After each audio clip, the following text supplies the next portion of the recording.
how do you make your tables look better?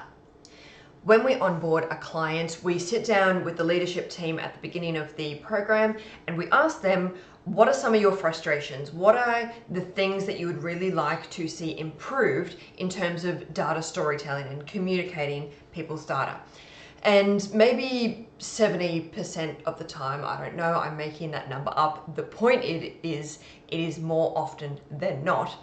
They will say something like, I hate when a team member puts up a table on the screen and expects me to read it, understand it, like it, all of that sort of thing. And I think this is totally fair. Not only is it boring, but it's overwhelming and it's kind of a little bit useless. And then we start working with the team and they will say something like, the only way we can present this data is in a table. I can't turn it into a graph. Or, you know, they'll give me a table and they say, right, what graph do I turn this into?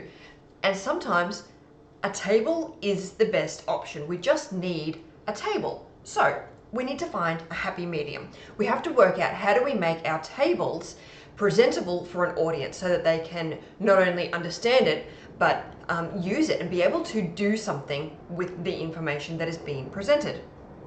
So I have an example here of a slide that was being used by a client.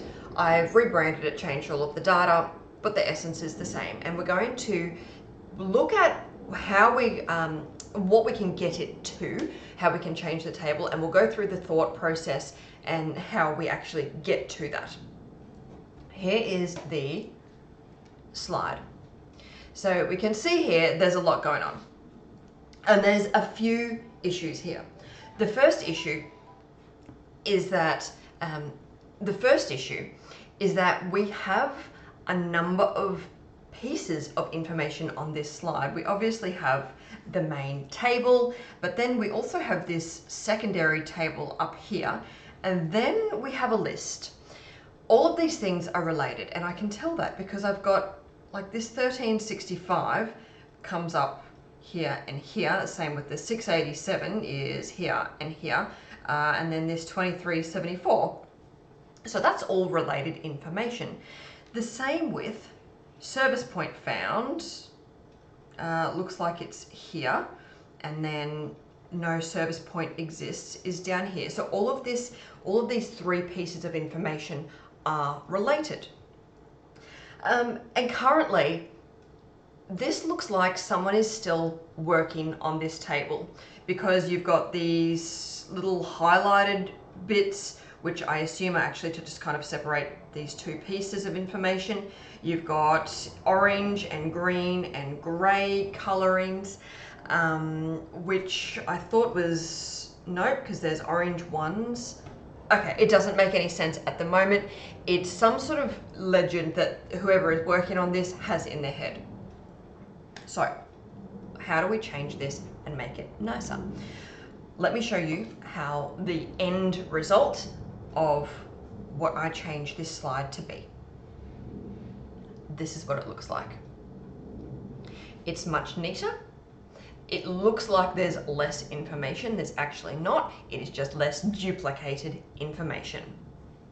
So let's go through how we actually got here. The first thing that I'm going to look at here is, what is the purpose of this slide? What is it actually trying to tell me? At the moment, I can't work it out. I can work out that this is information about service points and that there is some sort of number that we're working with, and that there has been some sort of sample checked and how much has been checked. But I mean, that's after I've looked at this for a couple of minutes. And what we can determine from this eventually, and I did work with the client here, the overall purpose is to show what the sample methodology is in whatever piece of work that they were doing. And the purpose of the samples was to identify discrepancies in blah, blah, blah, blah before a large scale rollout. Identify discrepancies before a large scale rollout. So now whoever is reading this slide understands the purpose of this information.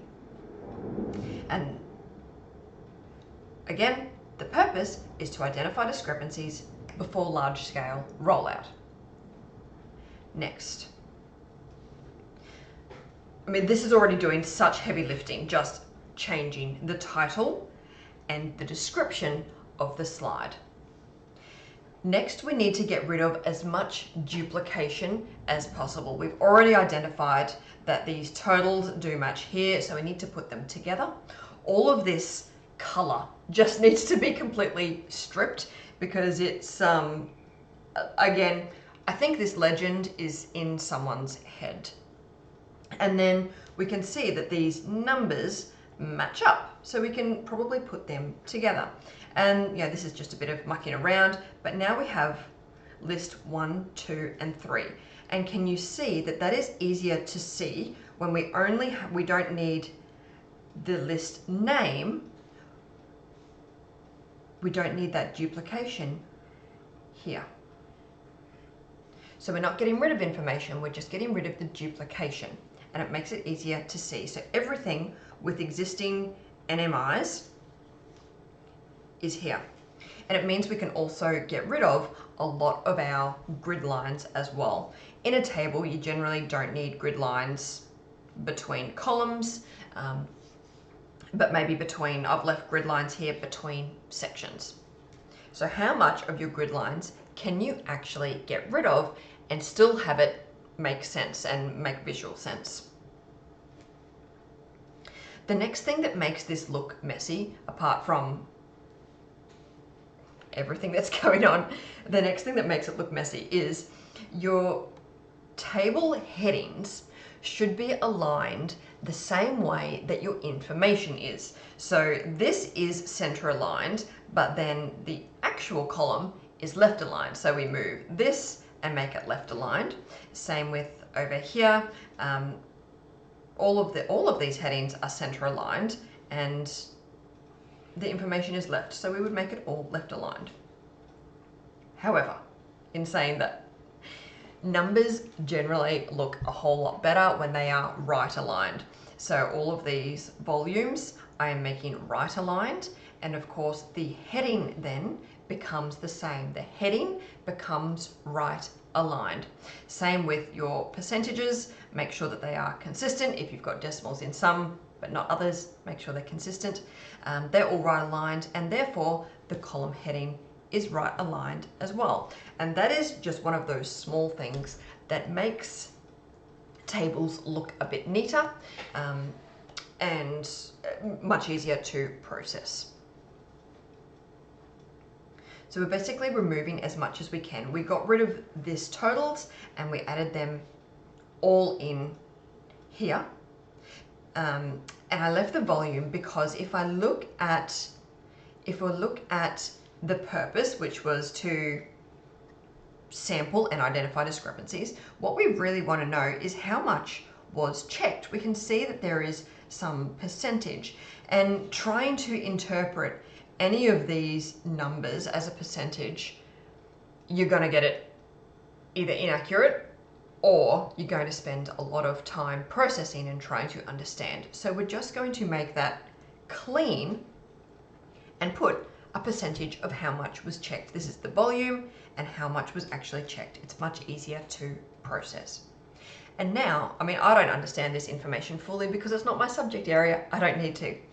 But now we can see how we are getting from all of this information, this really full-on overwhelming slide that looks like it is still being worked on, that hasn't been loved, it hasn't been thought about. And we can get it to something that looks clean, that looks easy to process, and of course, exactly outlines our purpose in what we actually are trying to achieve.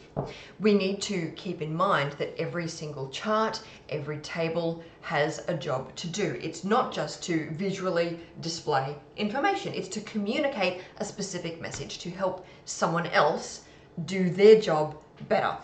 And so when you need to display a table, keep those things in mind. What is the purpose of your information? What is it trying to do? What can you possibly remove? And then how do you make that information just neat and processable, much easier to process for your audience? I hope that is helpful. If you have some sort of table that you would like me to make over, let me know. I love to do this kind of thing with people's slides and make them look better. Happy to take some suggestions.